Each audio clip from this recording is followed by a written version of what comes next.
this isn't new. And it wasn't new then. And by the same token, the thing I will never understand is people who work in the media, and these people still exist. There are fewer today than there were 10 or 15 years ago, but who work in sports media and are resistant to new ideas. The teams you cover all believe this stuff. Hello and welcome to another episode of PodCounty. And guys, I am so excited for this episode. If you're like me and you're a baseball fan, you have been both missing baseball and anxiously awaiting some, if any, news, even non-news about when baseball is going to come back. And it has been painful. Every year, go to opening day. I'm a big Orioles fan, and no opening day baseball, even when they're awful. Even I as a long-suffering Orioles fan, even when they're awful, it's still the hope you have on opening day. It should be a national holiday. That is my hot take for this pod. Yeah, I'm missing it. But we get to talk baseball today. I promised a non-COVID related, although we did talk about why we don't have baseball, which is COVID, but whatever, non-COVID focused podcast today. And we have in the studio the one and only Keith Law. Keith, now the senior baseball writer for The Athletic, formerly with ESPN for over a dozen years, and before that in the Toronto Blue Jays front office, at the forefront of what has become now the advanced metrics movement, looking at advanced stats, the different way that we evaluate baseball players now. And Keith lives here in Delaware, in Newcastle County. So he joins us today to talk baseball, to talk minor league baseball, to talk major league baseball, to talk the draft and his life. And if you're like me and you just want to imagine for a moment that things may return to some semblance of normalcy, hopefully this fills that void a little bit for you. So sit back and enjoy this podcast interview with Keith Law.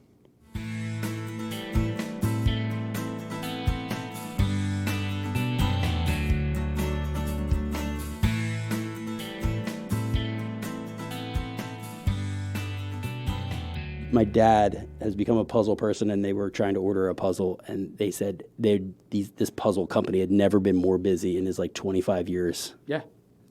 Cobble Hill does a lot of puzzles, and they're sold out of a ton of things, and their factory's closed. Yeah. For this.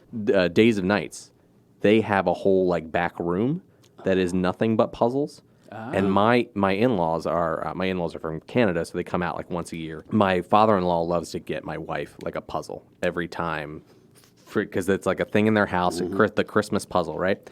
And we went in Days and Nights. He was like, "Oh, I'll get her one here, then I don't have to fly out with it." And they had a 10,000-piece puzzle in this back room. And the guy who runs, so my father-in-law goes to the guy who runs the store. He's like, "How? I've never seen a 10,000-piece puzzle." And the guy says, "I bought 2 of those in 1978, and I sold the first one that week." Oh my God! And I've had this one ever since. Yeah. And now that I have all the time in the world, I'm kind of man, I wish they were open. I'd go look at that 10,000-piece puzzle. It might be worth getting into right now. My wife sent me the picture of the Heinz ketchup. Have you seen that? It's just a big red square. Oh God, no. No. I said, That's you're not awful. allowed to text me anymore. That's torture. Yeah, there it is. Oh my God. All right, you ready to get started, Kyle? Yeah. Okay. All right. So welcome to PodCounty. Welcome to another quick succession episodes. We did one last week. We're doing one this week. You wouldn't know we were in a pandemic. We have got Keith Law in. I'm stoked because I got my Orioles jersey on. I am so ready for baseball. Keith Law, the senior head, what's your official title? Senior baseball writer. Senior baseball writer at The Athletic. Correct. Fantastic sports platform. I have a lot of former journalist friends who work there now, former colleagues. It has gone out and acquired the best talent in the industry, and I think that's certainly true. In your case, you were before that with ESPN for 13 years, and then before ESPN with the Blue Jays. Yep. So, and then what was before the Blue Jays? Non-baseball jobs. Okay. I did some freelance writing for ESPN before the Blue Jays and for Baseball Prospectus. But when I joined Toronto in 2002, that was my first full-time baseball job. Nice. And yeah, and then and now Delawarean. Yes, for 7 years, almost 7 years. For 7 years. For 7 years. We also have with us Brian Cunningham, our Director of Communications here at the county. Brian has a history in sports, formerly with the Eagles, in their front office doing communications. So Brian, also a giant baseball nerd, so many of us. So yeah, I'm stoked. I'm so ready to talk baseball. Keith's also got a new book out, which we have copies of in here somewhere. Brian's got a hardback copy. He's got a soft copy, The Inside Game, follow-up to, when was the last book? Was 2017. Yep. And this one, tell me a little bit about the difference between Smart Baseball and The Inside Game. What are you looking at now? So Smart Baseball was the first book. It was strictly about baseball, particularly baseball statistics, how the numbers that a lot of us grew up with really tell a very incomplete and often inaccurate story about the game and about individual players especially. So to try to give people a sense of what numbers you can easily look at that might give you a more accurate picture of how players are performing or how they're likely to perform in the future, and also give you a bit better idea of what front offices are doing. Now, they have access to more data, more sophisticated raw data that allows them to create more sophisticated metrics of their own, but at least I could acquaint people with the general thinking, even if I can't actually show you the secret sauce that the Orioles are using, for example. Whereas the new book, I tried to go in a different direction. It's also a baseball book, but in some sense not a baseball book. It's very much about behavioral economics or cognitive psychology, ideas that people in front offices are using now to try to make better decisions. And I try to use many of these concepts of, they're called cognitive biases, just errors in everyone's thinking. If you're human, you make these mistakes. Try to use those to explain some pretty big blunders in baseball history, from GMs making bad decisions to managers doing it, even talking about why umpires are just always going to be bad at calling balls and strikes, for example, and how that you can explain that using anchoring bias, or thinking the other way, you can explain anchoring bias by talking about this umpire problem. So you could just read this as just a baseball book, or if you want to learn more about these cognitive biases, I explain them using baseball examples, which I think makes it more interesting. I think, well, for me, I grew up a Baltimore sports fan. I grew up in Maryland. And the Orioles I was born in '88, so the Orioles were really all I had until '96 when the Ravens showed up. So I was inherently an Orioles fan and a baseball junkie as a little kid because that was it. But even when the Ravens came, like I think I'm probably more I'm more of a yell at you kind of football fan, but I'm probably a more diehard baseball fan, and a lot of it's because of that deeper statistical metric layer to it, and the deeper, and it's not just on the field, right? It goes into every aspect of it when you're trying to evaluate player talent at the minor league and college and high school levels, all the way through, how do you structure a contract, and that kind of stuff. Really, for me, I don't know. It's probably because I'm a giant nerd, but really, really, what I love, and I think maybe that expanded to a lot of casual fans when Moneyball became such a big hit. Yes. I think that was kind of the window into this new thinking for a lot of people. For you, as someone who's been inside the game for a long time, for I guess almost 20 years now, where have you seen the general public's willingness to kind of look at baseball differently? Moneyball's publication in, 2003 or 2004, might have been in 2004. It was about 2003. So that, because it was Michael Lewis, who was already a best-selling author and who kind of had access to a mainstream audience through his name, through his publisher, that book in particular opened people's minds a lot more than anything had previously. Bill James had been writing about this stuff for 20 years before that and had acquired sort of a cult audience, but we were still niche. We were still very much outside of the mainstream, whether you're talking about front offices or whether you're talking about just the way that the media and the fans thought about the game. When I joined the Blue Jays in 2002, the media were still extremely retrograde, just very traditionalist, very anti-intellectual, and frankly, not coincidentally, very much old white men. This is how we've always talked about the game. We are the gatekeepers of information. We are the experts, and how dare anybody come along and question this or provide a different way of thinking. Well, when Lewis wrote Moneyball, and I'm just referring to the book, the movie is a separate issue. The movie stinks, but the book is good. The book is always better than the movie. That's just a law. I can list probably on one hand the number of times the movie has been better than the book, which just goes to your point that I can name those, whereas there are thousands in the other direction. When the book came out, it did a couple of things. One is it just opened up the mainstream, the fans' eyes to, wait, teams are thinking differently. Oakland's spending no money and they're finding success. And here's, some of the inner workings. Here's what they're trying to do. And people in the business world could read that and say, hey, this makes sense, right? When the rest of the industry is going one direction and you are underfunded relative to your competitors, you have to try something different. But I would even hear stories of owners going to their GMs and putting a copy of Moneyball on the desk and say, why aren't we doing this? Why don't we have a stats department? Why don't we have a stats person? At that point, you needed to just hire one person. I was that person for Toronto. Other teams started doing the same thing. They would hire one person, and then, of course, one would become 2 and become 5, and now it's 20 for some teams.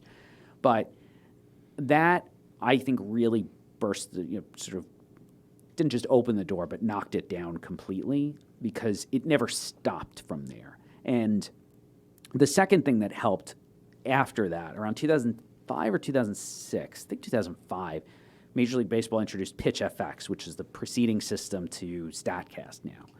But it was data, flat file, that you could, they made it free for everybody to use, even publicly, that had information on every pitch thrown in a Major League season. And suddenly, some teams at least said, we have this new data, we should do something with this. There is opportunity here to find out things we never knew before, or find players who we would have overlooked previously, but we'll find something out about them through this data that makes us realize they're more valuable than we thought, or we could see they were valuable, we couldn't explain why because traditional scouting said no. Now this would give more information to say, oh, this is why this pitcher's fastball is more effective, even though it's only 90.5 miles an hour, something like that. Once that data started coming, it was never going to stop. Because teams started using it, finding new value. People would leave those teams, go work for other teams, and say, well, this is how we did it over in Cleveland. Let's do that here in Milwaukee. And eventually that would spread enough around the league to the point where you only had a few holdouts left. The Phillies were one of the last teams to establish a real analytics department. But when Matt Klentak got hired, that was the first thing he did, was 28 other teams are doing this. We can't not do this. Mm-hmm. You have to do this even just for competitive reasons. That's the other thing is in professional sports, especially at the highest level, every advantage needs to be looked at or needs to be taken advantage of. If you like, why would you not look at film? Right. Yeah. If it's sitting right there. I always say, in what other industry other than sports did these things happen? Where you're, in a competitive industry, you say, well, we don't want to do the best things our competitors are doing. Like best demonstrated practices was a term I learned in management consulting 26 years ago when I first got out of college. This isn't new, and it wasn't new then. And by the same token, thing I will never understand is people who work in the media, and these people still exist. There are fewer today than there were 10 or 15 years ago, but who work in sports media and are resistant to new ideas. The teams you cover all believe this stuff.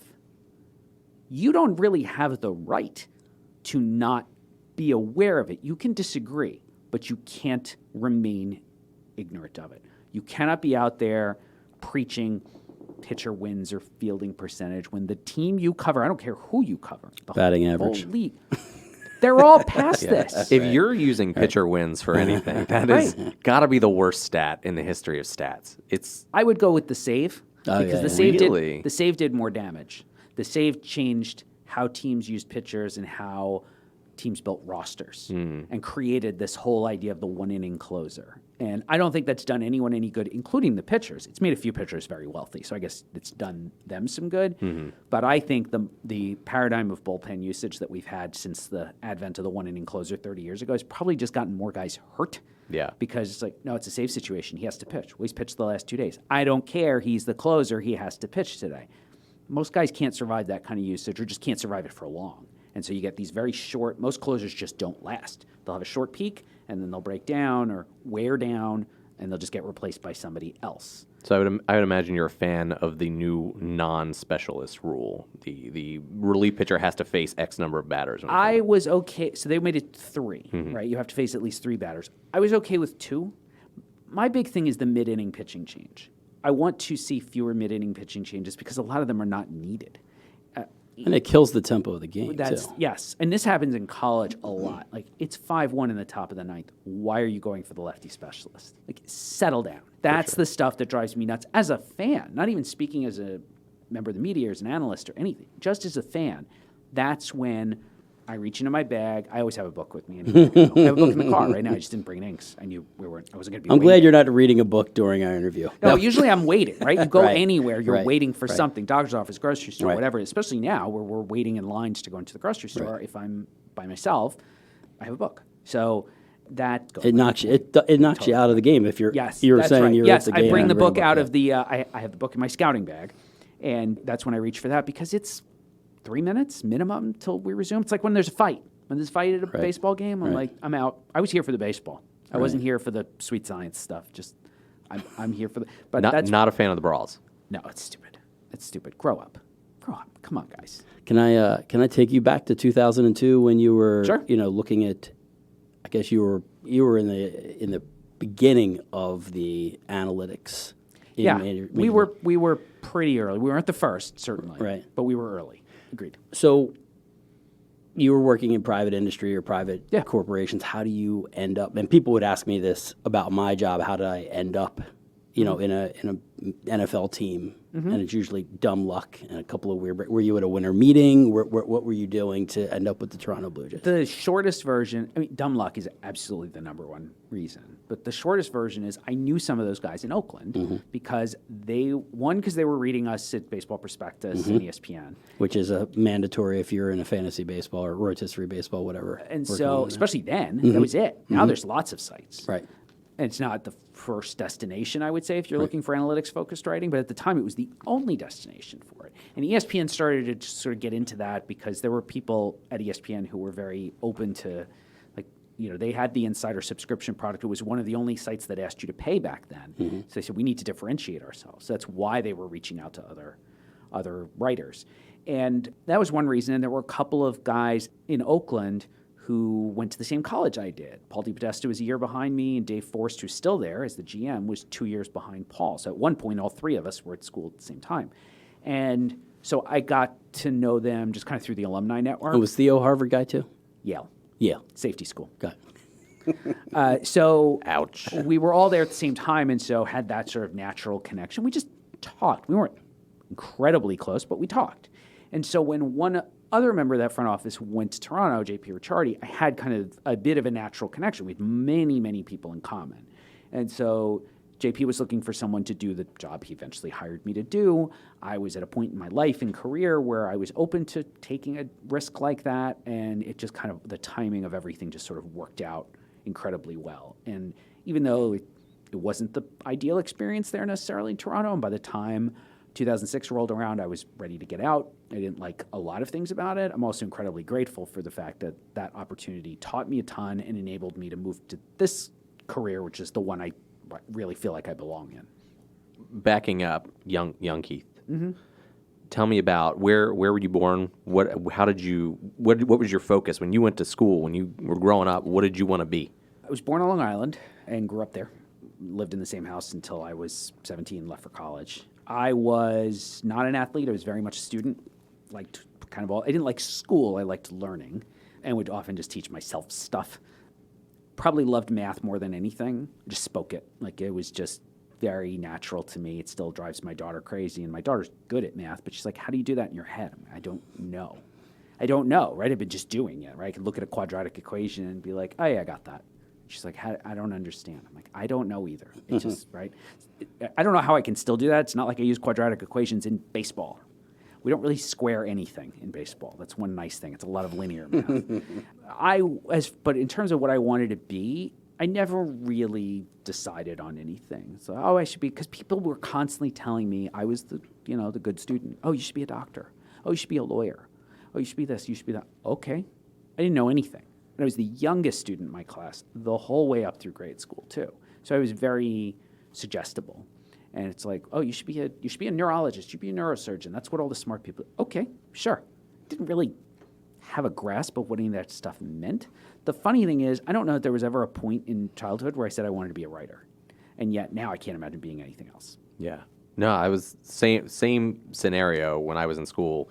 Oh, you should be an engineer. You should go to the Naval Academy, be an aerospace engineer, go to Maryland, do blah, blah, blah. And I was fine. And then I took a photography class to fill out a schedule, right? Yeah. And I was like, no, this is way thing. this is way more. The first time I saw and I've talked about this on the podcast before, but the first time I saw something that I had seen show up on a piece of paper in the liquid, and here's this thing, like, that blew my mind. I'm like, no, I'm hooked, right? And I'm sure the same thing, right? When you see like something that you thought of on paper and other people react to what you've written. It's the reactions. Yeah. Right? That's still true. Yeah. I got, I won't say who, but a well-known writer outside of the sports world reached out to my publicist over the weekend and just sent a very nice note directed to me, asking, please forward this to Keith, really praising the inside game. There's no describing the feeling, especially because this is a writer whose work I've read and who I really respect. That he praised this book meant a tremendous amount to me, because I mean, I don't know how much listeners know about this, but for a lot of folks, especially if you publish with a major publishing house, like, the money I get from writing this book is the advance that I get, which I've gotten 3/4 of it now. The remainder comes to me when this comes out in paperback. That's probably all the money I'll ever get from the book. It has to sell a certain number of copies, and there would be additional royalties. But I have been paid for the work up front.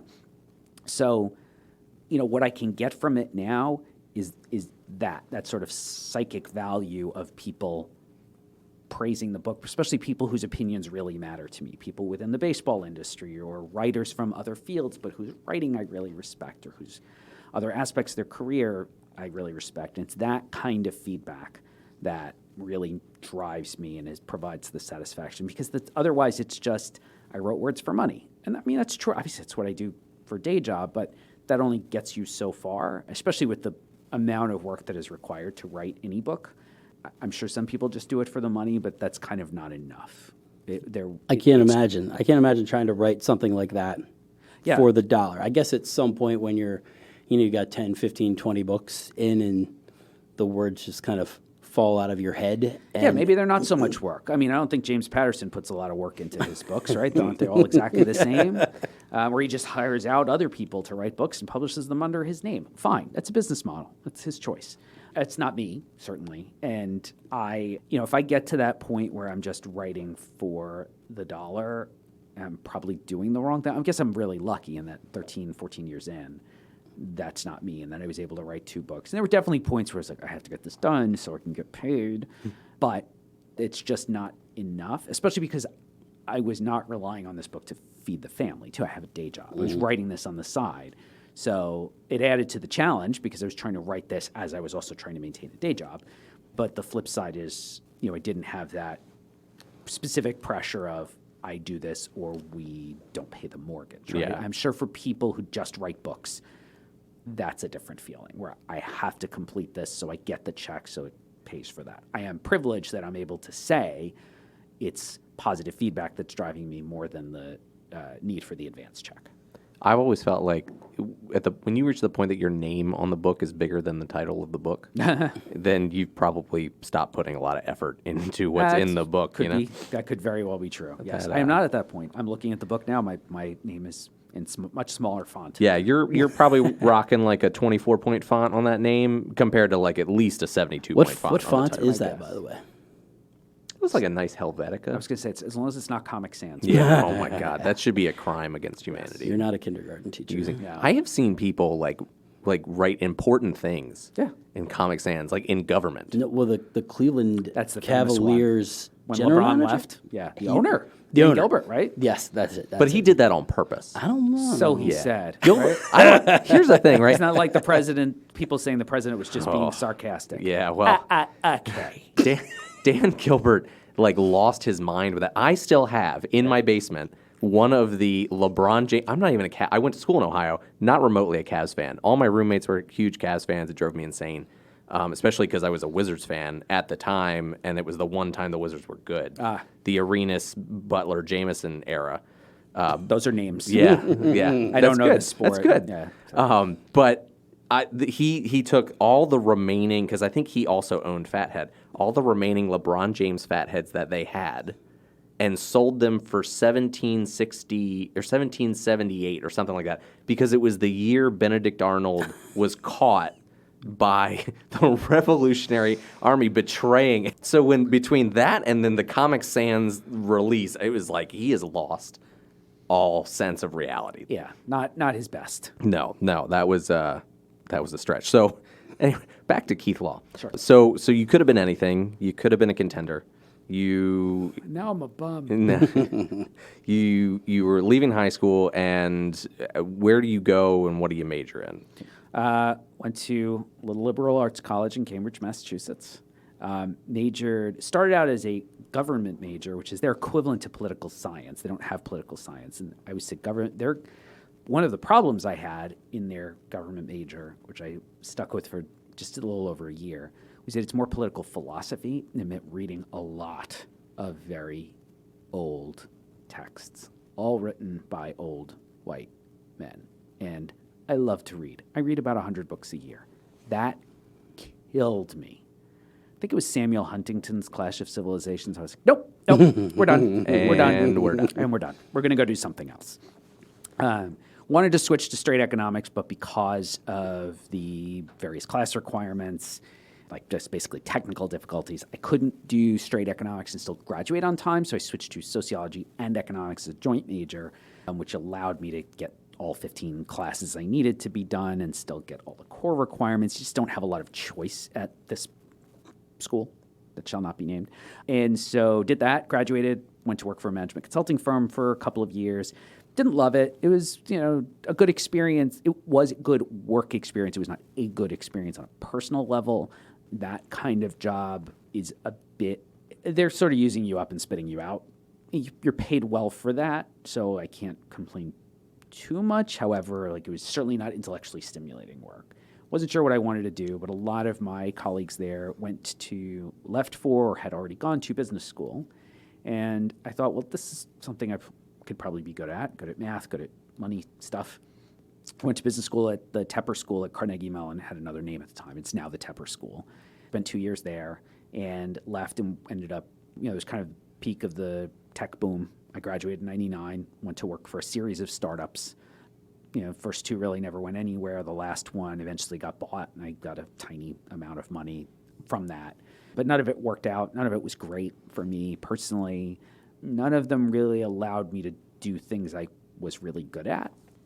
And then this Blue Jays opportunity came along just the right time when I was shortly after 9/11 actually. So the economy was kind of in flux at that point. And that also made me more willing to just say, maybe I should just do this and try it. And if it doesn't work, it doesn't work. Am I that much worse off a year from now if I've gone and done this? They gave me a 1-year contract to go be a full-time, or my title was the stats consultant, but I was a full-time employee. And after the first year there, they gave me another contract to stay for a couple more years. And I stuck that out. And then heading into 2006, my wife at the time, now ex-wife, was pregnant with my daughter, and I needed better work-life balance, more stability. I looked around and I said, if this guy, my GM, my boss, gets fired, I'm out too. Sure. And then what? So had written for ESPN previously, had some contacts there, reached out in December of 05 or January of 06 saying, kind of thinking about leaving. Would you guys be interested in having me come write full time? It turned out they were looking for somebody to do kind of the job I ended up taking. I think the job changed when I got into it, and I sort of said I can do these things, and we sort of redefined the job around my skill set. But it was, again, sort of very fortunate timing. They were looking for somebody to do that, and it worked. I went there, and it worked. It was successful, and people liked what I was doing and were willing to pay for it. And I think the one thing I will sort of take a little credit for is this idea of the scouting writer. I think I was the first. Now there are others, and that's great. I think that's a testament to the work that people around me at ESPN enabled me to do, that the editors I worked with allowed me to do, and also the fact that the audience was smarter than anyone gave them credit for. They liked, more evidence-based writing like that, whether it's first-person observation or it's analytics. Turned out there was a really big market for this kind of writing, and there still is. There's probably 5 of us now who do this full-time or something very similar to this full-time across multiple sites, and we're all doing it, and we're all waiting for baseball to come back, obviously, but we're we exist because there is a market for that many writers. Yeah, I think the fans want it. Mm-hmm. The fantasy sports players want it. Yes. I think teams will maybe not admit to it, but they probably read it. They definitely. They read it. They tell me at least. Yeah, when I worked in the NFL, all the players would say, we never read the clips. everyone got clips. Yeah, They all the front read office people do. I don't know about players. Front office people do. So I put up my first mock for this year's draft. I saw it. I read it today. And so my mocks are usually Where'd very you have me going? driven. You are not going to be driven. It's only 5 rounds this year. If it was still the 50th round, though. Not 874 rounds. And so, my mocks I try to make them very much driven by what I hear from teams, scouts, and executives, and to a lesser degree from agents also. And so, I think they're usually pretty informed. They're not, I would never claim to accuracy, but I think that usually they're in the right direction. Now, this year, we didn't even know when the draft was going to be, actually, until less than a week ago. So I freely admit this year's first mock was less informed than usual, and I think there's a point in there where I look and I say, that's where I'm making educated guesses, but it's more educated guesses than real information. Well, sure enough, there was a particular player who I did not have going in the top 29 picks, and I don't think the mock had been up for an hour before I got a phone call from his agent, his advisor. Family right. advisor. And I'm not saying he was even wrong, Mr. Boris, but I it can't, was I'm it was busy. not Scott. I have talked to Scott Boris. I'm many on times. PodCounty right now. I can't talk to you. People don't give Scott enough credit. He is actually, I find him generally a pleasure to talk to because he's really smart. Yeah. Really smart. I mean, he's rewritten the book. Yes, he has. Yep. And on this. Look, his ideas will generally serve the interests of his clients or the interests of his agency, and that's fine. That's his job. But it also means he comes up with ideas that a lot of other people don't. And to me, that is extremely useful. And jealous. Creates a lot of jealousy. Absolutely. The Bryce Harper move of putting him in JUCO, taking him. Didn't he take him out of high school, put him in JUCO for a year? There was no point to him waiting. He was ready at 15. If it had been legal for him to sign at 15, he could have. And certainly, if he were a player born in the Dominican Republic, he would have gotten a record-setting bonus on his 16th birthday. But he would have been 34. Oh, no. Yikes. Hot takes from Brian. Yeah, maybe not so much with the Maybe not that big of an age gap. Yeah, we don't really, that's not really a thing anymore. Okay. So, Well, I hope not. Yeah, but so anyway, the mock had been up for maybe an hour, and this agent reached out. I'm not even saying he was wrong necessarily. Could his player go in this particular player go in the first round? Sure. Absolutely would never tell you, I know for a fact he's not going in the first round. Oh, not sure. this kid. Yeah. There's some kids where I'm like, no chance. Not this kid. This kid could absolutely go in the first round. But I was at least able to say, here are 2 bits of evidence why I did not have him going in the first round. And at least we could have a civil discussion around that and around why there are certain trends going on, especially this year. It's a 5-round draft. Teams are strapped for cash right now because they don't have revenue coming in. They're financially overall, they're fine, but cash flow is very limited. We still don't know when games are going to come back. And plus, no one's been able to scout players. Right. There's the kid, Nick Bitsko. He's up in Bucks County, Pennsylvania. He never pitched in a game. He threw 1 bullpen for scouts. I think that's all. He may have done a private workout for an individual. Is he high school? He's high school. He had reclassified. He was going to be class of 2021, and he reclassified to graduate this year because he was older. Right. It's generally a good strategy, especially if you're a pitcher. My gosh, go out and get paid. What do we think about drafting pitchers in the first round from high school, Keith? I am not a fan, as it turns out. If you've read, page 3 or 4 of your book? Yep. The book? Yes. The Inside Game. Follow-up to... I'm holding the book up to no cameras. To nobody seeing it, yes. Just a Kyle. But I use that. Bad radio, Brian. Bad radio. Theater of the mind. That's all I use our theater of the mind. discuss base rate neglect to explain why it is flawed. Not some people have misinterpreted this as I've talked about the book, saying I'm not saying never take high school pitchers in the first round, but I do say the industry as a whole takes more than they should. Mm-hmm. Now, last year I think we only had 3 high school pitchers go in the first round. It was not a great high school pitching class last year, but if that's a trend, it's probably the right one.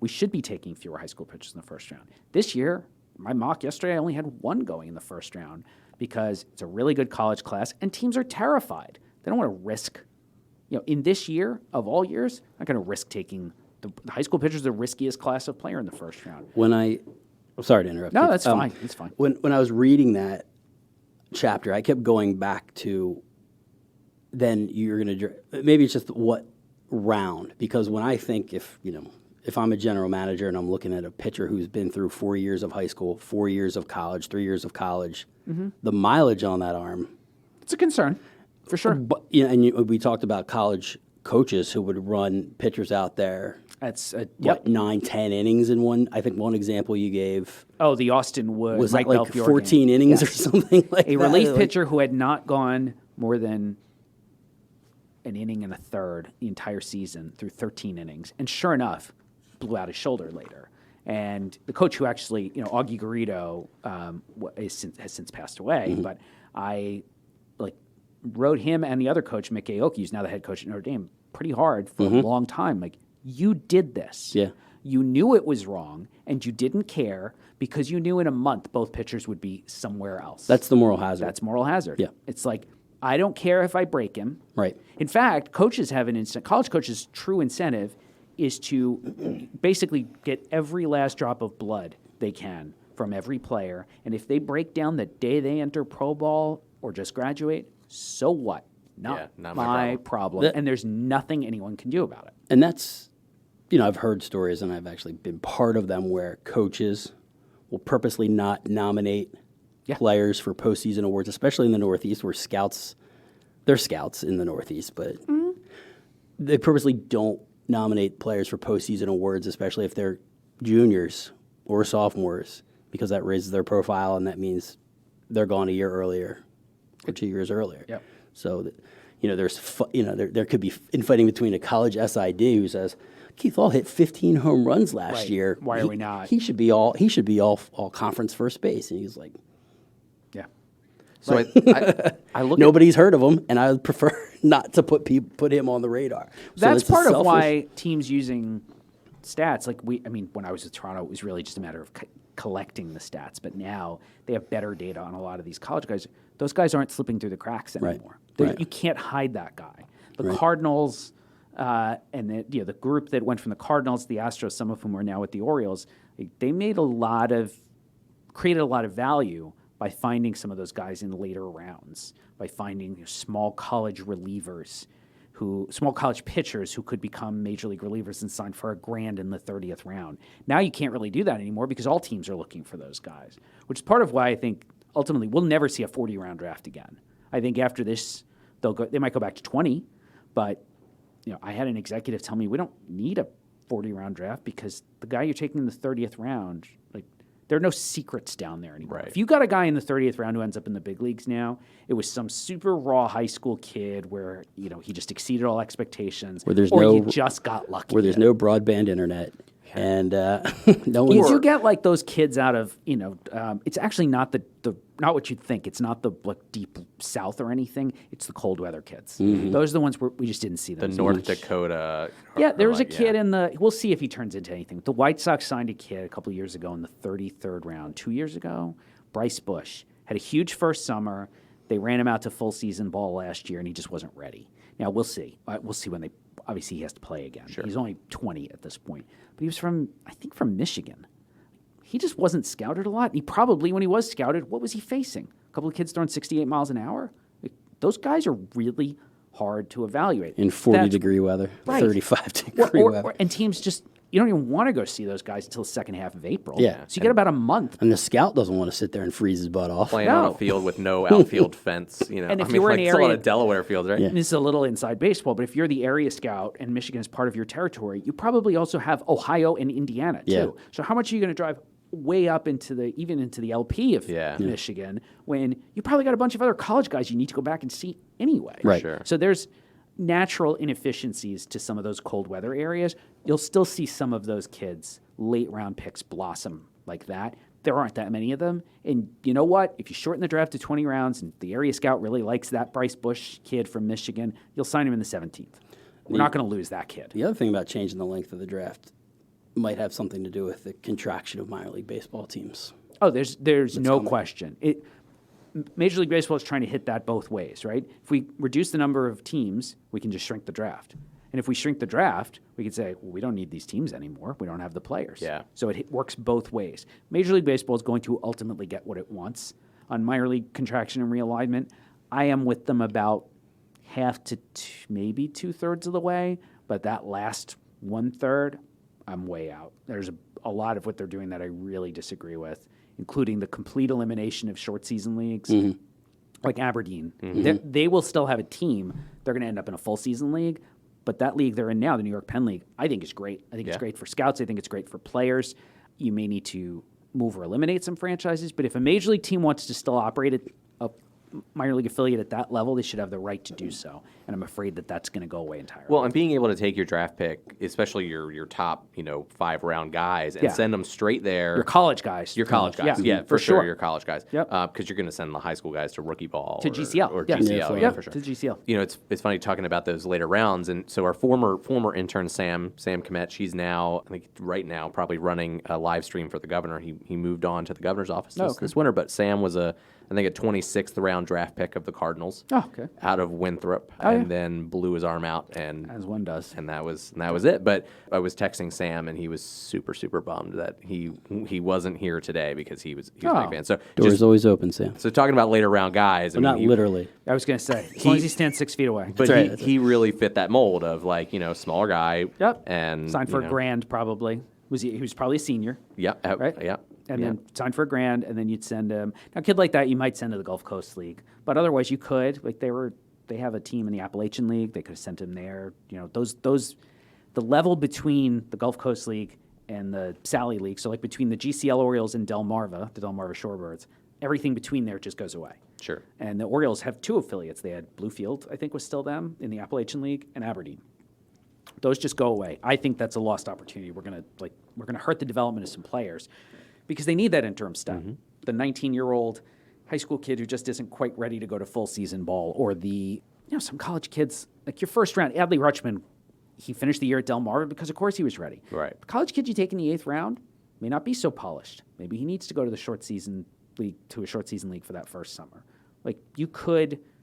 I can make the player development argument that there's value in keeping those teams. Some major league GMs and farm directors would say, yes, we want to keep that extra affiliate, and some would say, no, we don't think it's a good use of our money. Give teams the choice. Yeah. Just give them the opportunity. Even for some guys in those levels, you'll see them like, oh, he spent 2 years at A ball, or is he ever going to get out of low A or whatever? And then one day a light bulb goes off, right? And it just... Devin Mesoraco from Punxsutawney, Pennsylvania, 2 full years after his draft looked like a complete bust. He was a first rounder, and then broke out the next year. I think he was in AA by that point. Then it finally clicked. They don't all develop at the same time. Yeah. Well, look at John Means. It was like second, third in the Rookie of the Year voting. Never appeared on any of my prospect lists. Not once. And he was very good last year. Yeah. Was he an all-star? He was their all-star. Token all-star. Yes. But deserved it. Oh, yeah. But he was their Ricky Bottalico. Oh, my God, yes. Go way back there. Yeah. Throwback. Yep. I just, minor league baseball is very near and dear to my heart, especially here in Newcastle County, where the Wilmington Blue Rocks has been an important part of the community for 28 years, since 1992, I think, when I was a freshman in high school and would hang out at the hotel where the Blue Rocks office was and beg them for game day jobs and harass the general manager over and over again, Ken Shepard. But, what they do for the players and the player development is one thing, but what these minor league baseball teams mean to communities is something completely different. And it's a staple. It's a staple in the neighborhood. Yeah. And for a lot of these towns, that's it. Yes. That's it. My stance on that is similar, but there are some towns where Clinton, Iowa always comes up because it's considered one of the worst facilities in minor league baseball. Kinston. People don't go to those games. Right. The Appalachian League, which is owned by Major League Baseball, so Major League Baseball can just get rid of it. People don't go to those games either. Many of those clubs average fewer than 1,000 fans a game. Fine. You can eliminate those. I can't argue with that. What I argue with is the elimination of like an entire level where it's quite likely that some New York Penn League facilities will move up and get full season. The franchise will simply move up and take over in the Sally League. Yeah, the Ironbird Stadium is too nice to not have a baseball team playing there. Major League Baseball has wanted to get something like AA baseball in there forever. Yeah. As they should. It's one of my favorite places to go to a minor league game. They would love to see a AA facility in there. But there's, I think, Hudson Valley in New York, which is perfectly fine in a good area and reasonably well supported by the community, they're on the elimination list. Are they the Muck Dogs? They're not the Muck That's Dogs. Batavia. Batavia Muck. That's on the elimination list and probably should be. That situation's not a good town, bad facility, and actually currently owned by the New York Penn League themselves because the ownership group just couldn't handle it. You've been to Florida State League games, right? I have been to one Florida State League game in my life, and that was enough. So a friend of mine from college got drafted. Yep. And we went down to watch him play for the Sarasota Red Sox. And it thunderstormed all day. Yep. And then it was 90 degrees with 100% or 95% humidity and about 14 of us in the stands. Yeah. It's a safe place to send these players because you can keep all these teams within a vicinity. Yeah. Everybody's within a 2-3 hour drive as opposed to, what is it, the Eastern League, where that's like a 10 to 12 hour. And even Carolina League still, from Wilmington to Myrtle Beach, that's a... Carolina League spread out a bit. The Sally League is a fiasco where That's it runs from Lakewood, New Jersey. Yeah. Highly underrated stadium. It is a very underrated stadium. Really love that ballpark. Yep. Love watching the sunset there on a summer game, when it's a summer game, to Rome, Georgia. Those shouldn't be in the same league. Yeah, that's a big gap. I actually would not be surprised. There are a bunch of other realignment proposals independent of the contraction. For example, the Northwest League may actually move up, become a third low A league, replacing 6 franchises would be eliminated in total from the Midwest League and the Sally League. You could also see the Sally League split potentially so that whatever format they use, you're not going from Lakewood to Rome, right? That's just too long of a bus ride. It's an expense. It's not good for the players. Nobody likes it. So, but that era of romanticism of a 15-hour bus ride is no ixnay on the USBay. Yeah. What's your take? And this is a little shifty topic, but to the upper tier of minor league baseball, especially when you look at it from a stadium perspective. Like I worked in Sacramento. I love Raley Field. It's gorgeous, especially with the backdrop of that skyline. Covered games in Indianapolis and their stadium. You have these they're big stadiums. I mean, they're fairly legit, but I feel like the talent level, or at least the respect for the talent at AAA, gets overlooked. I think you see more and more guys coming from AA up, or at least in the Orioles case, they pull a lot of guys from AA up, and that the AAA game is viewed as like you've got a lot of veterans who are the swing guys, the 4A players, it's the taxi squad, right? So, I guess, is there any look at doing it instead of cutting all these developmental areas out? Taking some of that top area where these guys have already kind of shown they aren't going to make it out instead.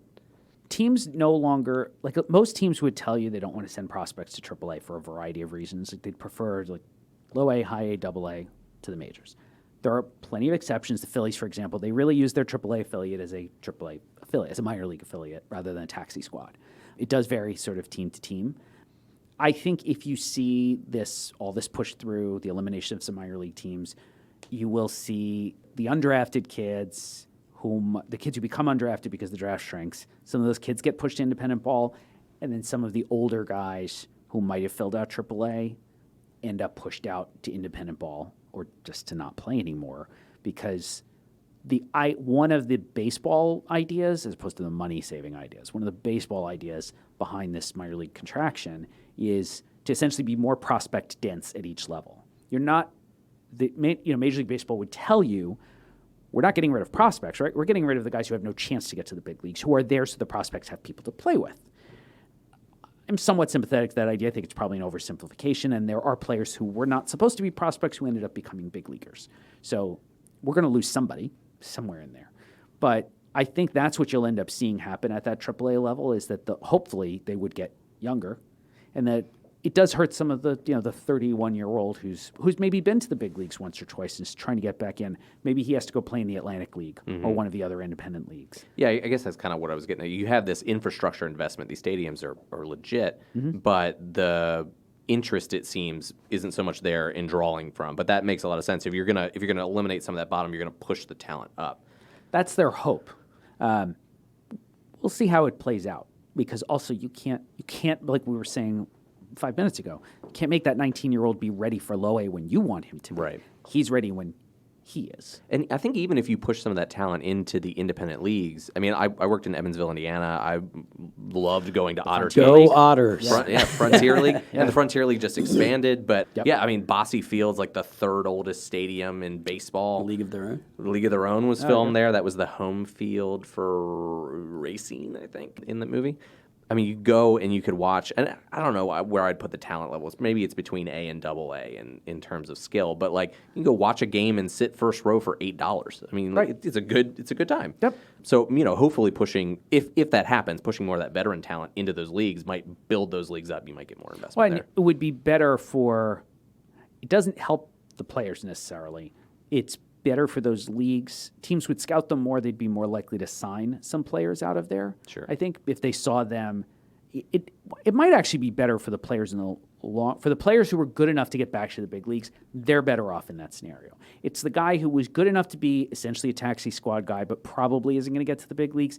He suffers in that scenario because he'll make a higher salary in organized baseball than in an independent league. Right. But the guys who were actually good enough, and plus maybe that guy, in theory, that guy who plays for Lehigh Valley all year and just doesn't get a call up because he plays well, but they don't have a specific need. If he goes to the independent league, he really is good enough, and he's one of the leaders there, he's raking, now all 30 teams can go and say, we'll take that and Sure. pay whatever your $3,000 or whatever the fee is to the independent team, maybe it's more than that, and negotiate. That player can then negotiate a better salary for himself. Rather than being buried. Rather than being buried with no opportunity until he's a minor league free agent after the season, by which point he's lost up to a year of earning power. Yeah. And then even for, I guess, a lot of those guys that are in their 30s, they're still, I mean, I don't know, the Mexican league's probably not there, but the Korean leagues, the Japanese leagues, and we just saw all Adam of them. Jones went to Japan. Went to Japan. One of my favorite Orioles and baseball players great ever. guy. Yep. Yeah, just love that guy. And I was like, when I saw ESPN get the KBO deal, I'm like, well, yeah, but get the Japanese league deal so I can watch Adam play.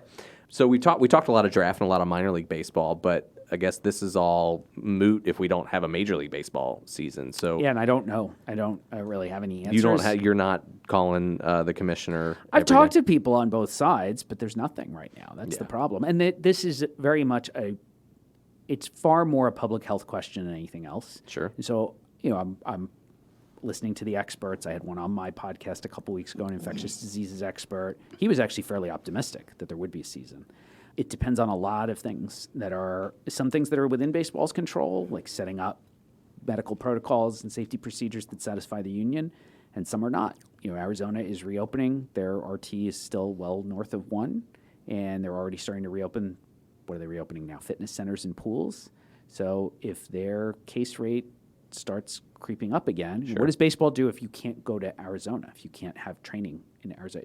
Spring training becomes summer training. Well, and Florida too, right? And Florida too. I think Florida's in a little better shape. I may be out of date on some of the latest numbers, but I know in Arizona I used to live there too, so I'm always kind of keeping one eye on it. And it's like their government, I will be a bit diplomatic here, but let's just say the state government, their general views on matters of science was a major reason I moved out of Arizona into a state where I thought I aligned a bit more with the folks who are likely to be in charge. Well, science doesn't have a political agenda. Science is just No, I don't know. I heard on TV that the jury is still out on science. well, for some people. Yes. Well, we're happy to have you, Keith. Yeah. Here in Thank you. Newcastle Yeah. County. It's good to be here. You're not our newest resident. You've been here for 7 years. Yes.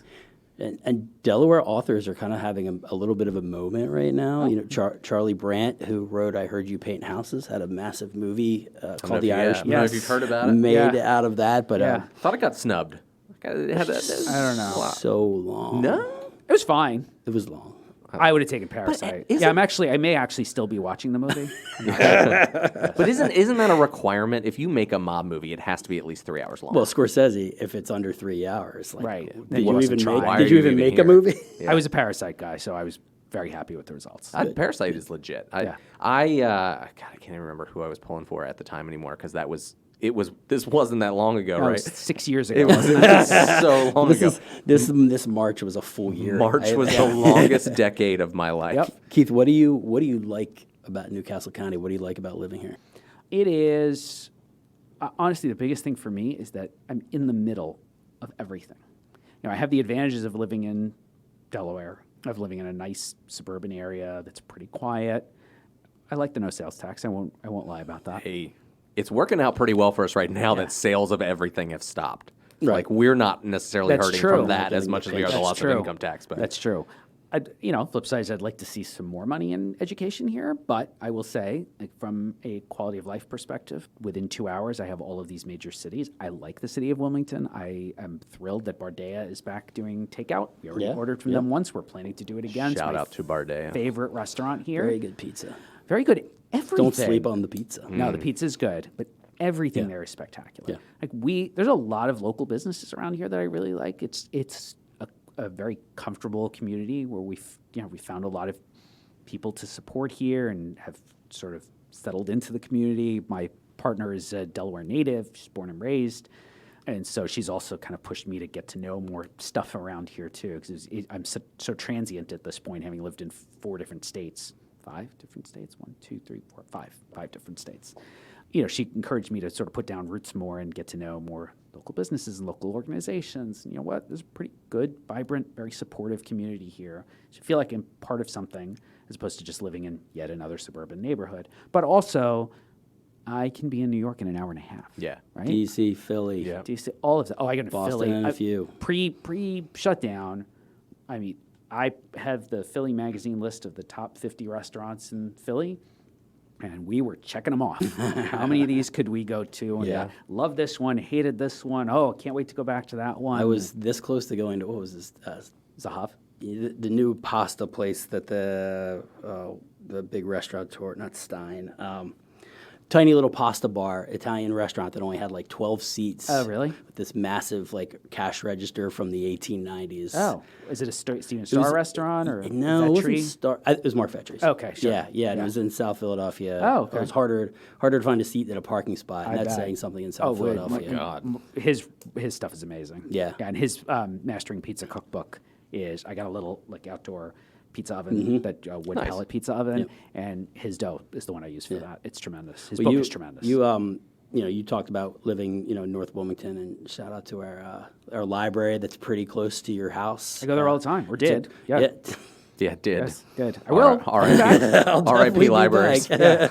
No, and that's one of the things Newcastle County does really well is Yeah. the parks and the libraries. Libraries are great. Tally Day, not too far. But talk about going to the baseball, like if we're going to have a season, I have kids, you have kid, you have a daughter. Do you see yourself taking your family to a baseball game? Not this year. Well, we won't be able to. There will be no fans this year. Yeah. Absolutely do not believe we'll see fans this year. I would go as a member of the media if there's no fans and I can just sit in the stands and watch the game. The and do my Baltimore job. lockout game Right. experience. I wouldn't want to sit in the press box necessarily. Sure. But typically what I do is sit with the scouts anyway, bring my radar gun and my video camera, do my thing behind the plate. And I don't, I will talk to scouts if I'm there, but I don't have to talk to anybody to do my job. I'm there to evaluate players, and I can do that by myself. Right. So I would do that. If the Blue Rocks were to have games, I know they're probably not going to, but if they were to have games and it just meant I sat by myself in a whole section behind the plate, okay, sure. I'd feel completely fine doing that. I do not want to go somewhere where I'm surrounded by other people. This thing that Wisconsin's Supreme Court made that ruling, and they're packing the bars there. Yeah. Oh my God. Y'all. No. How ironic No. was it that the Supreme Court justices all made that ruling on Zoom, socially distanced? Yeah, right? That no one had to socially distance themselves. Yep. Yeah. Yeah. I'm glad I'm in Delaware. Very happy to be here. Good. I We're feel glad safe. to have you. So We'll protect you. So my wife's from Vancouver Island, where my in-laws are from. We moved here in 2013, about the same time you would have. And I think it was kind of the same timeline for her. The longer she's been here, the more it's like starting to grow on her. Oh, yeah. We will eventually move out that way. But yeah, I think she's had a lot of the same feeling. The parks kind of suck you in. The parks are big. And then, for the same thing too, whenever her parents, my in-laws come out, the proximity to everything. Right? We've gone to New York, Philly, D.C. They've come and they were going to come out this spring for her birthday. And they were talking about taking a train down to Savannah. Because you can just do that. You can hop on an Amtrak train. So that's. I mean, I grew up just over the line in Cecil County, so I always knew Delaware. But since living here, I have allowed myself to become a Delawarean. Good. And You both need to develop your backstories a little bit more. As you know, going out with people, that are from Delaware, the next question is, what high school did you go to? So you have to develop a backstory. Some sort of we need to adopt previous Delawarean lives? Is that yeah, what you do? yeah, some Okay. sort of elaborate backstory. Yeah. Where you played your little league, where you went to grade school. Oh, yeah. You need all of that. Yeah, but don't pick like Sally's or St. Mark's because people will know. But talking about going to games, I have 3 boys. We're a baseball family, and for us to not have our season as of now, as of this year, has given us some time to reconnect as a family, not running, having 3 games in 3 different places at the same time. But I miss a lot of things, and I'm not going to complain because you have to take stock of what's important to you. Right, we're healthy. Yeah. What do you like to eat? Yeah. You like baseball. Yep. What else? What are you missing right now? The biggest things I've missed are, I absolutely miss going out to eat, trying new restaurants, things like that. But I love to cook, and so does my partner. So we've been sort of alternating, trying out a lot of new things at home. So we make that work. It's not like I'm missing food. I miss some of the restaurant experience. Right. But also I had a book come out in the middle of this, and I didn't get to I had 5 bookstore events scheduled, and those are really wonderful. Meeting fans, meeting readers, having them come and tell me some way they connected with something that I wrote. It doesn't even have to be in the book. I don't care if it's in the book. They connected with some blog post I had or something. It's great. Like I absolutely love that. I miss meeting fans, especially that environment. If you come to someone's book signing, there's intent there. Those are the people who, they're my best readers. Yeah. They're the ones who've found the most value in my work, and they're the ones I most want to meet, of course. It's a little different. I meet fans at games sometimes, but that's different. But they're taking time. Right. Someone chose. They're getting in line. They're buying the book. They're spending an hour. Knew they were going to be there for 2 hours or more. Yep. So that's how long those lines are for your book signing. I miss Absolutely. that more than anything else. Yeah. So We've been going for an hour, which, have. I mean, I could go for like 5 more because I miss baseball so much. I think Keith and I's first in-person conversation, were macarons or what is it? Macaroons? Macarons. Yes. Macarons. I think we sat for almost an they hour have and a that's half. De La Cour, another local place. They have a sign open at Independence Mall too. They opened there March 1st. They opened right before. Yeah. Because I was just there to get takeout from Takumi, another place I love, another local restaurant supporting. Yeah. Yeah, we De La Cour in the city had their a sidewalk sale where they. I remember you brought stuff in like right when they opened. Yeah, from up until too. But I went to their sidewalk sale and they had people wrapped around the block like 3 times. That's awesome. But as long as they were all 6 feet apart. Yeah. But those places are hurting right now. Yeah, for sure. Support your local restaurant. We're big homegrown fans in Newark. I've been going to homegrown since I was in high school as a kid, and we try to get takeout there pretty frequently. So, Keith, I'm super pumped that you made the time to come in. Thanks for having me. Spend some time with us, talk a little baseball, talk about a little bit of life. Yep, They're absolutely. both intertwined. Yeah, and anytime you need to get your fix and come back, we're more than happy to have you. Sounds great. You're probably the most experienced podcast we've ever had. Oh, in terms of doing interviews, 1,000%. Yeah. Yes. Yeah. I've been on both sides, right? I have my own podcast, and now I've done this. So, thanks for having me. It's been my pleasure. So the book, Inside Game, follow-up to 2017 Smart Baseball. And if you don't have Smart Baseball, another fantastic book. Grab it, Amazon or Father's Day's coming up. Bookstores. Father's Day's coming up. This is a good way to get your baseball fix. Father's Day is big for baseball books and big for business books. So the hope is, yes. And hopefully we will have some baseball to watch. With Not Father's Day. Not in person, but give me something to watch on TV. If it happens, it's going to be July, not June. For regular season games, do you think we'll have a pre-run up with some mini spring training thing? Maybe late June. Who knows? Right. Who knows? Yeah. Again, that's a whole separate conversation. The two sides have to agree on a lot before that happens. Yep. And we're a year before a CBA too, so that's lurking in the background. Yep.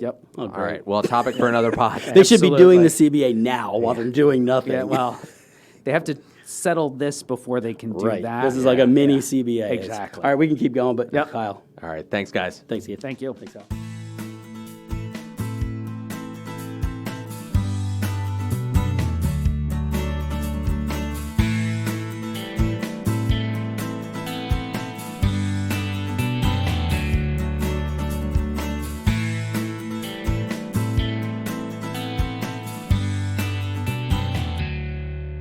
Brian. Yes. Kyle. We had Keith Law in here. We did. That was before the weekend. Mm-hmm. Did you have a good weekend? We had a great weekend. Thanks for asking. What'd you get up to? A lot of gardening. Yeah, same. Working on the green thumb. Got my Delaware Nature Society native plants in the ground. Yes. We bought way too many of them, but we got them in the ground. Also started binging binged because I watched the whole thing. Your new favorite show, Outer Banks. Big fan. Yes. I've been enjoying it as well, but I have not finished it yet. Oh, you haven't finished it yet? No. Oh. I was preempted last night to watch Taylor Swift.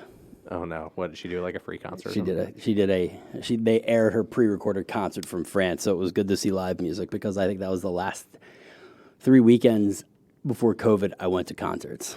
Do you have like a thing where you'll watch stuff from before COVID and look at people too close to each other and be like, oh yes. That keeps getting me. Oh yes. I'm like, you just spit in that guy's face. That's going to kill him.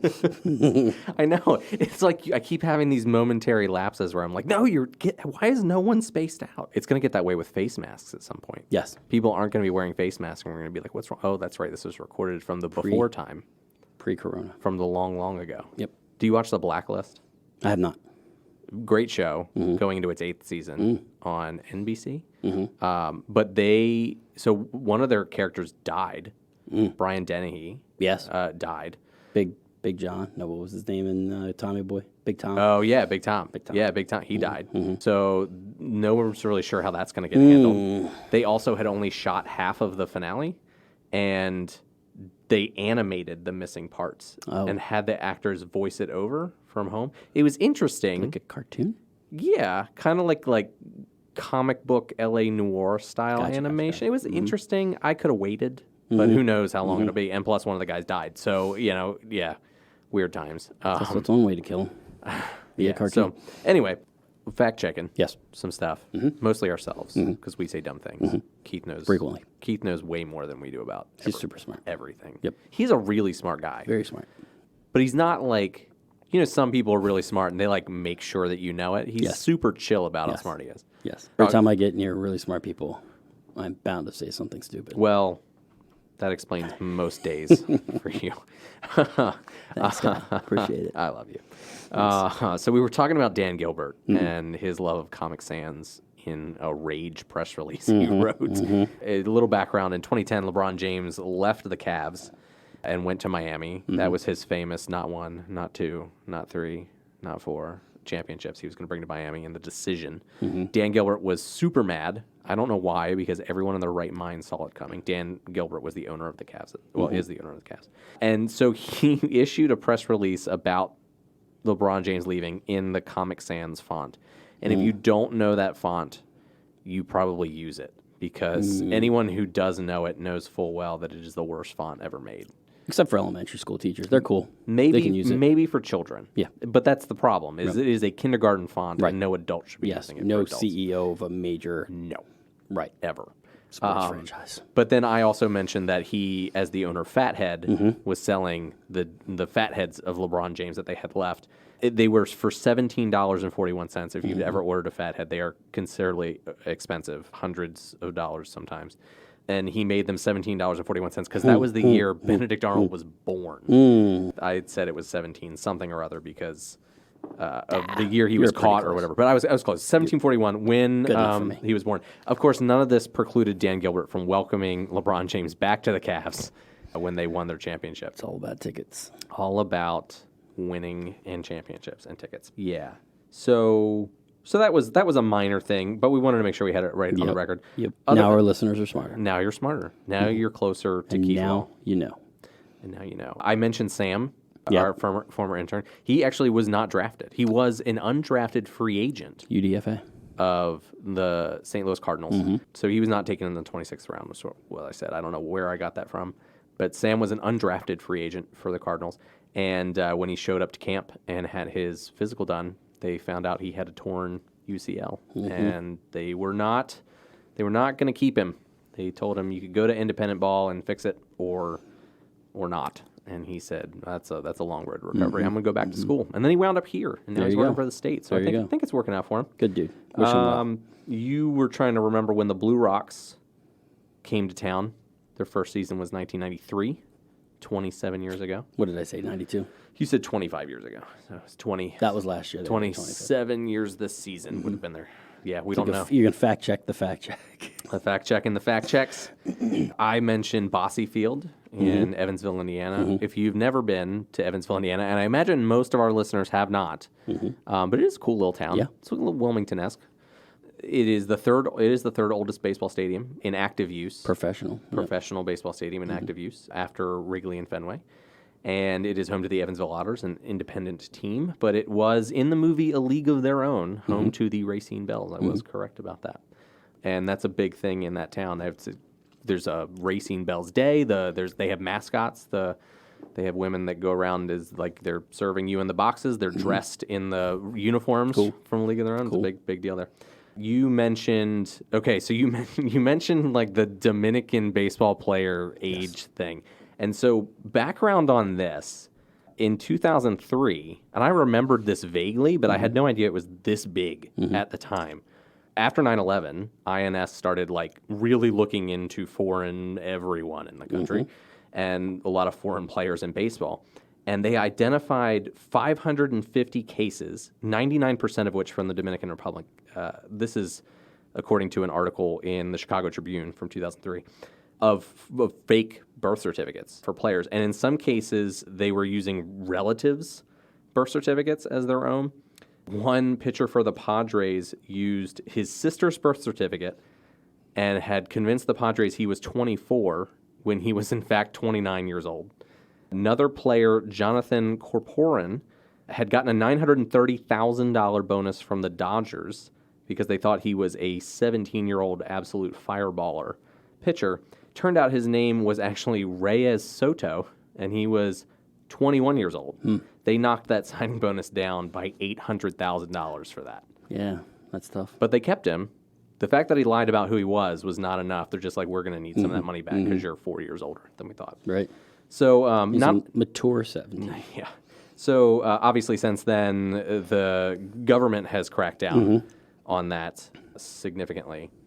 And now baseball, we see development facilities in the Dominican. There's a Dominican League. There's a lot more work there to tighten some of that stuff up. So that's most of it. One thing, too, I just wanted to clarify. Keith mentioned RT when talking about getting people back, the RT in Arizona. And so when we look at we're trying to look at infection rates or infection spread of the coronavirus, you'll hear a lot of people talk about R0 or R.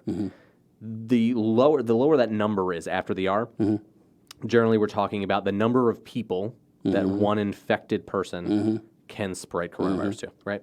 So generally you hear R number. RT, our number looks at that, just general spread. Right. RT, because Keith is a super smart, really statistic-heavy guy, RT looks at that number, but then also over time. So that's what he was talking about there. So we're not going to get into the details of all of that, but basically just know Keith Hall's super smart, way smarter than us. Got it. But yes, a really, really awesome guy. Yeah. And it's great to have him. I would have him back once baseball starts. I would do 17 more podcasts with him about baseball. Yeah, but that's all the facts. But you can listen to him on the Claw Chat. You can, yeah. So like, his own podcast. we got to plug. Keith has his own podcast, and so if you want to hear more of Keith, for sure, get on your favorite podcasting platform. Gave my dad the book today. Couldn't wait till Father's Day, so that makes me have to buy another Father's Day gift. You couldn't just tell him it was an early Father's Day gift? Yeah, but that doesn't count. Got to deliver something on Father's Day. It's true. I usually take my dad out like golfing on Father's Day, but you can still do that. Not really. Take separate golf carts. We're not allowed guests. Yeah. Oh, really? Yeah. You just can't touch each other's clubs. Yeah, I guess. Or balls. I don't know. You're literally there. It's a 1-stroke penalty if you touch the flagstick. Oh, that's right. Yeah. That's how. I mean, it's good because I think the golfing demographic's generally older, so a lot more vulnerable population. But it's crazy. I mean, it's good to see some people taking this seriously and like the PGA saying, "Hey, we're gonna create a penalty around it." But that's the world we're living in right now. All right. Good. Okay, so that's facts. I think we're good. I think we're good to get out of here. Yeah. Thanks, Kyle. Yeah, man. Brian, thanks for making this Keith Law thing happen. My pleasure. All right, we'll catch you guys next time. Bye.